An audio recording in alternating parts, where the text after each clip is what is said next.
Italian खाना lasagne बनाउँदै छौँ। अनि मैले यो चाहिँ मेरो दोस्रो तेस्रो पटक हो, तर मेरो फर्स्ट टाइम 2010 मा क्यालिफोर्निया जाँदाखेरि आमा एलिजाबेथले क्यालिफोर्नियाको ओरेन्ज खानीमा आमा एलिजाबेथले बनाउनु भएको थियो फर्स्ट टाइम। त्यति बेला चाहिँ फर्स्ट टाइम खाँदाखेरि मलाई असाध्यै मिठो लाग्यो। त्यसपछि मैले बनाउने कोसिस गरेको, यो मेरो सायद तेस्रो चौथो चोटि होला। यहाँ सबै सामानहरू रेडी बनाइसकेका छौँ।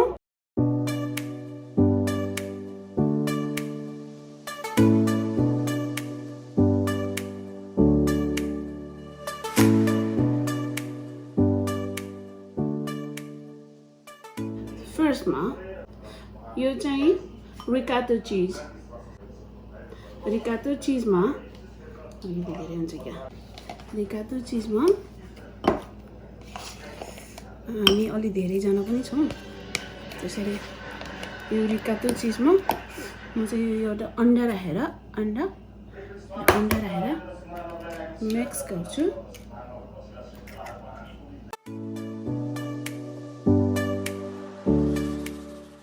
चाहिँ फिटिसकेको रिकाटो चिज र अन्डा चाहिँ मैले अघि फिटिसकेको छु। अनि योलाई चाहिँ यो अब उता सस बनाइरहन्जेलसम्म बाहिर राख्यो भने यो टेम्परेचर डाउन हुन्छ अनि बिग्रिने सम्भावना हुन्छ। त्यसैले यसलाई म सस रेडी नहुनेसम्म फ्रिजमा राख्छु। तर तपाईँले कभर चाहिँ गर्नुपर्छ। कभर गरेर जुनै पनि खाना पकाइसकेपछि फ्रिजमा राख्नु हुँदाखेरि कभर गर्नुपर्ने हुन्छ, किनकि रेडिएसनले असर नगरोस् भनेर, फेरि क्यान्सर लाग्छ।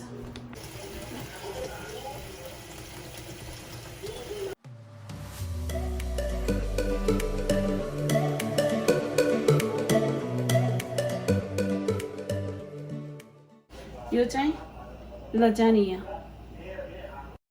हो। यसमा 12वटा सिट हुन्छ, तर हामी 4 जना छौँ अनि त्यसैले अलि धेरै बनाउँछु होला म चाहिँ। यसमा 12वटा हुन्छ, 14 15 16 17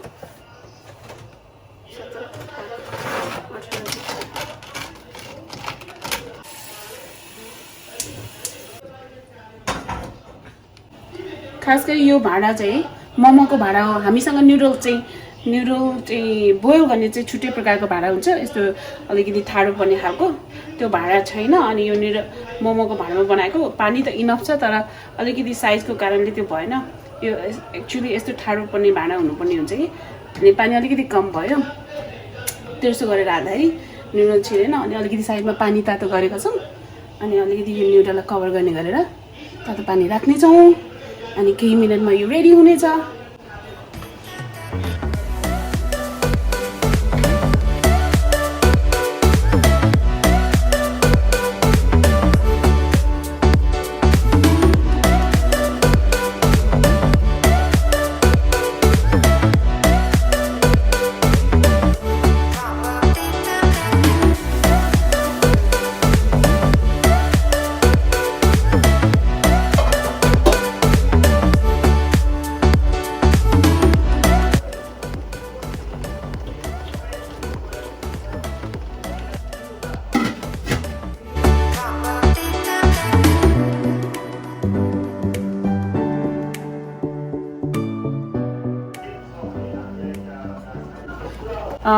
यो चाहिँ मैले चेक गरेको भएको छ कि छैन भनेर। बेसरी पकाउनु पर्दैन, अलिकति तपाईँको 75-80% पकाउनु भए पनि हुन्छ, किनकि बेक गरिहाल्नुहुन्छ। अनि भएको र नभएको चाहिँ म यसरी पिन्च गरेर हेर्छु। अझै अलिकति केही मिनट पकाएपछि यो रेडी हुन्छ। यस्तो अहिले चाहिँ यस्तो सफ्ट भयो।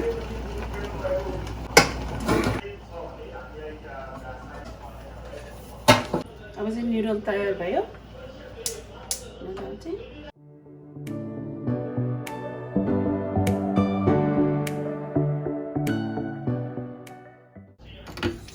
चिसो पानीले भिजाएर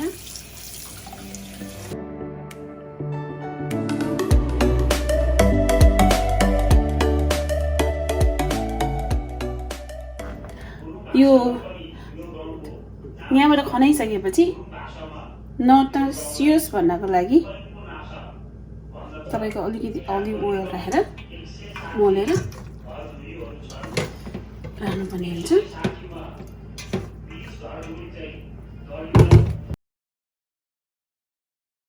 अब हामी यसमा लजानियाको सस बनाउने। यो चाहिँ तावा है, यस्तो छ तावा त हैन, यो यसलाई के भन्छ। अनि अब यसमा म चाहिँ अलिभ ओइल राख्ने।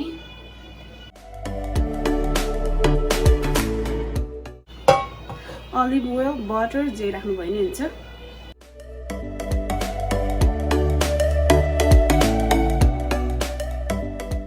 प्याज राख्ने।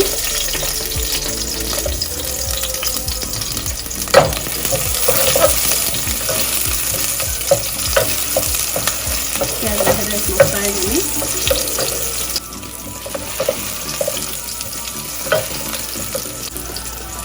चप गार्लिक पनि राख्ने।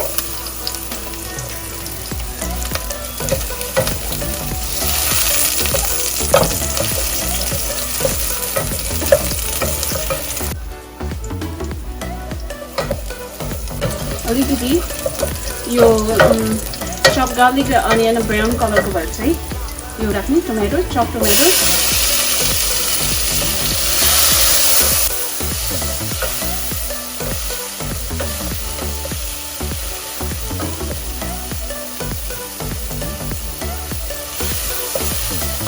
अहिले चाहिँ मैले अघि नै पास्ता चाहिँ मैले बोइल गरिसकेँ। अब यो चाहिँ ससको लागि, यो लजानिया ससको लागि हो। रिकाटो चिज र एग पनि हामीले फिटेर राखिसकेको छौँ फ्रिजमा। बाहिर राख्यो भने फेरि टेम्परेचर चाहिँ लो हुन्छ अनि ब्याड हुनसक्छ होइन, चिज चाहिँ बिग्रिन सक्छ। अनि अहिले चाहिँ यो लजानिया सस बनाउन लागेको। यसमा चाहिँ chop garlic, chop onion fry गर्ने अलिभ ओइलमा। अनियन गोल्डन कलरको भइसकेपछि यसमा चप टोमेटोज राख्ने अनि फ्राई गर्ने। अब यसमा अलिकति नुन पनि राख्ने। नुन पनि राख्छु। नुन पनि राख्ने। नुनले चाहिँ के गर्छ भन्दाखेरि चाहिँ अफकोर्स टेस्ट पनि दिन्छ, प्लस यसले चाहिँ हिट दिन्छ कि। नुनले चाहिँ बडी हिट दिन्छ अनि छिटो चाहिँ गल्नलाई प्रयोग गर्छ। अब यति भइसकेपछि अब यति यो फ्राई गरिसकेपछि म चाहिँ मासु राख्छु। तपाईँले मासु जेको राख्नुभयो नि हुन्छ। पोर्कको खानुभयो पोर्कको राख्नुभयो हुन्छ होइन, टर्कीको खानुभयो टर्कीको राख्नुभयो हुन्छ। तर यसमा योलाई चाहिँ यो मासुलाई चाहिँ लो हिटमा पकाउनु पर्ने हुन्छ है, किनकि यो बिस्तारै सबैले छुटाएर एकदमै तपाईँको ग्रेभी बनाउनु पर्ने हुन्छ कि। तातो हिटमा बनाउनु भयो भने डल्लो परिजान्छ यो। अनि लो हिटमा बिस्तारै यसलाई म यस्तो गर्छु। मलाई चाहिँ पोर्क मनपर्छ, तर मैले यहाँ पोर्क नखाने भएको भएर चिकनको बनाउँदैछु। अब यसले हालिसकेपछि यसलाई मजाले अलिकति लो हिटमा, मिडियम हिटमा बिस्तारै यसलाई चलाइरहनु पर्ने हुन्छ। मसिनो गरेर एकदमै कि ग्रेभी बनाउनु पर्ने हुन्छ। डल्ला डल्ला हुनु हुँदैन, किनकि सबैतिर लाग्नुपर्ने हुन्छ नि त अनि नुडलमा।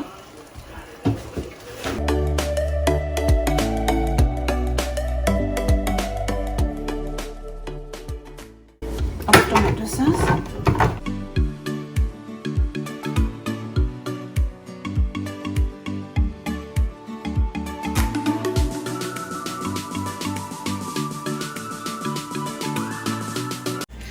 यो चाहिँ पार्सली हो होइन, यो इटालियन खाना हो। यो चाहिँ इटालियन सिजनिङ हो।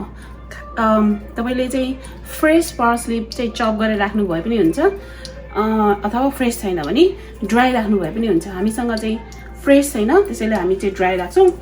र प्लस तपाईँले अब यसमा यो ससको लागि अब कुनैले चाहिँ क्यारोट्सहरू चप गरेर होइन, भेजिटेबल्सहरू पनि मिक्स गरेर राख्नुहुन्छ कि। मिटसँग भेजिटेबल मिक्स गर्नु भए पनि हुन्छ। हामीसँग आज छैन, त्यसैले हामी मिट मात्रै राखेको छौँ। अनि रेग्नो चाहिँ खासै हुनुपर्छ भन्ने चाहिँ छैन, तर मेरो चाहिँ फेभरेट हो। यो फ्लेभर मलाई एकदम मनपर्छ, त्यही भएर म अलिकति रेग्नो पनि राख्छु। अनि तपाईँले यसलाई अब मजाले घोल्ने अनि घोलिसकेपछि म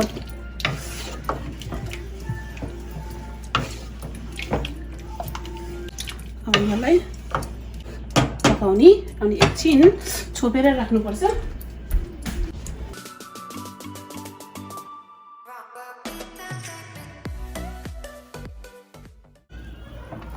बेला बेलामा तपाईँले चलाइराख्नु पर्ने हुन्छ है।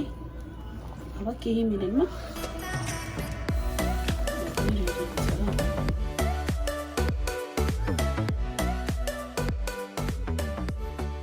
यो चाहिँ नयाँ भाँडा हो होइन, नयाँ भए पनि तपाईँले एकचोटि चाहिँ घरमा ल्याएर पकाउनु पर्ने हुन्छ है। बजारमा ल्याउँदाखेरि ग्लासको प्रयोग गर्नुभयो पनि हुन्छ अनि यो सिल्भर वेयर प्रयोग गर्नुभयो भने हुन्छ। म चाहिँ सिल्भर वेयर गर्छु, तर मैले क्लिन गरेर राखेको। Let it dry. अब यो चाहिँ यहाँ पाकिरहेको छ, यो अलमोस्ट हुन लागिसक्यो। अब म यो चाहिँ बेकिङ ओभन चाहिँ म अन गर्छु। चाहिँ टेम्परेचर 375 फरेनहाइटमा मैले सेट गरेको छु। यो प्रिहिट गर्नको लागि रेडी भइसकेको छैन।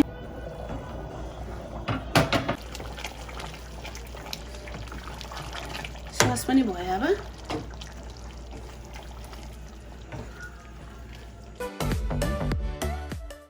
ओभन चाहिँ प्रिहिट भइरहेको छ अनि स्प्रे गर्छन् होइन यहाँको मान्छेले। हामीसँग स्प्रे छैन, बेकिङ स्प्रे, त्यही भएर मैले चाहिँ अलिभ ओइललाई अलिकति यसरी लगाइदिन्छु। यो लगाउनुको कारण चाहिँ तपाईँको यो सिल्भर वेयरमा चाहिँ पछि बेक गरिसकेपछि खाना नटाउँसियोस् भन्नु लागि। जस्तो मोमो बनाउँदाखेरि हामी मोमोको भाँडामा लगाउँछौँ नि तेल, त्यस्तै हो यो। प्लस हेर्नुहोस् त यो सस पनि तयार भइसक्यो। अलिकति ससलाई चाहिँ म तल राख्छु किन भन्दाखेरि यो तल फिल्डमा चाहिँ बर्न नहोस् भनेर।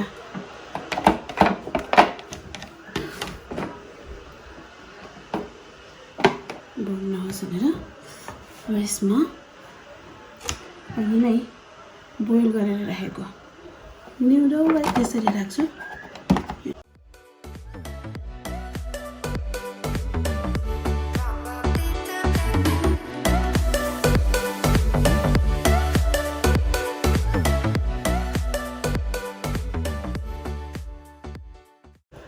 अब अघि नैको चिज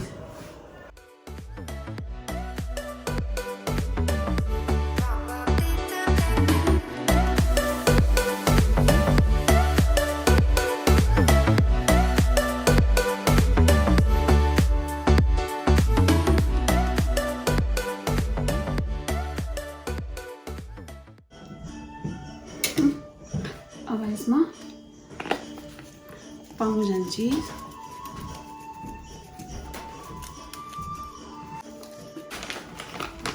shredded mozzarella cheese,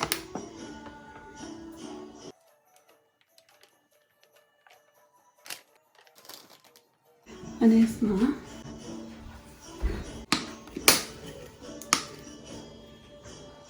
oregano,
lasagne तयार भयो।